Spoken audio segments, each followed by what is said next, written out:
Hello दोस्तों, आज की इस वीडियो में बताने वाला हूँ कि क्यों हनुमान जी ने वाल्मीकि से पहले रामायण लिखने के बावजूद भी उनका नाम नहीं आता है।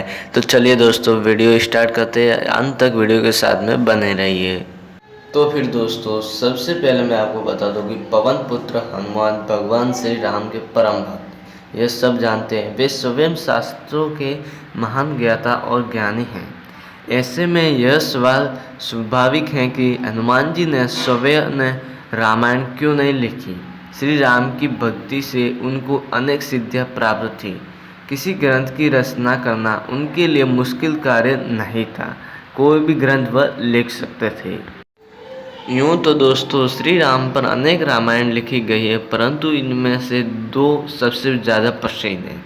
लेकिन दोस्तों, मैं आपको साथ में बता दूं कि रामायण कुल 28 भाषाओं में लिखी गई है और दो प्रसिद्ध है। यह है एक वाल्मीकि द्वारा रचित रामायण और दूसरी तुलसीकृत द्वारा लिखी गई रामचरितमानस।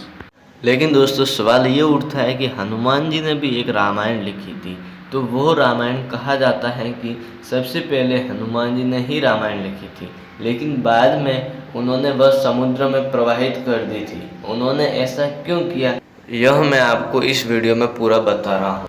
तो चलिए दोस्तों, मैं आपको बता दूं, हनुमान जी ने भगवान राम को समर्पित वह रामायण चट्टान पर लिखी थी।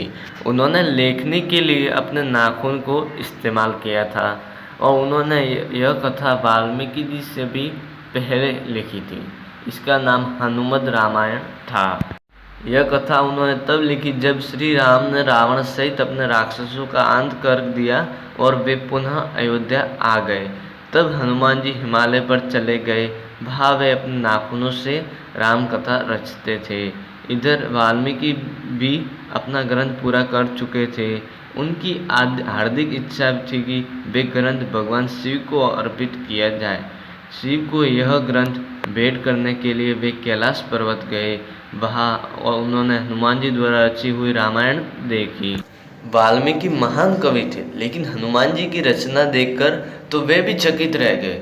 एक योद्धा ऐसी सुंदर रचना कर सकता है, यह वाल्मीकि के लिए बहुत आश्चर्यजनक बात थी।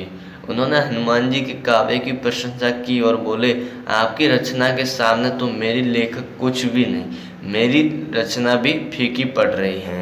यह सुनकर हनुमान जी ने सोचा, वाल्मीकि कवि हैं और श्री राम के भक्त भी, उनका काव्य मेरी रचना और सुंदर नहीं है तो क्या हुआ, उसमें है तो भगवान श्री राम की महिमा।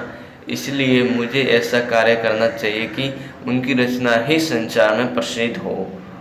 इसके बाद में हनुमान जी ने थोड़ा सोचा और उन्होंने रामायण लिखी हुई वह शिला उठाई और उसे समुद्र में विसर्जित कर दिया। इस प्रकार हनुमान जी द्वारा लिखी गई वह रामायण हमेशा के लिए यादनीय बने। वाल्मीकि जी ने हनुमान जी का इतना बड़ा त्याग देखकर वह सोच में पड़ गए और उन्होंने हनुमान जी को प्रणाम कर बोले, हे रामदूत हनुमान, आप धन्य है आपका त्याग और राम भक्ति। आप जैसा भक्त इस दुनिया में कोई नहीं। मैं आपके सामने नतमस्तक खड़ा हूँ। और यह सोचकर हनुमान जी ने तोड़ा था, क्योंकि वाल्मीकि जी भी राम भक्त थे और वह किसी राम भक्त को दुखी नहीं देखना चाहते थे। वह चाहते थे कि राम जी के भक्त सभी सुकल मंगल रहे। इसलिए उन्होंने अपने लिखी हुई राम कथा को समुद्र में प्रवाहित कर दिया। तो इससे दोस्तों एक और शिक्षा मिलती है कि हमें हमेशा दूसरों का भी भला करना चाहिए, अपने साथ साथ दूसरों को भी लेके चलना चाहिए। तो आज के लिए बस इतना ही, फिर मिलते हैं अगले वीडियो के साथ में। तब तक के लिए अगर आपने हमारे चैनल को सब्सक्राइब नहीं किया है तो कृपया सब्सक्राइब कर दें और बेल आइकन प्रेस करना ना भूलें और कमेंट बॉक्स में लिखना ना भूलें कि आपको वीडियो कैसा लगा। ऐसे और भी वीडियो ला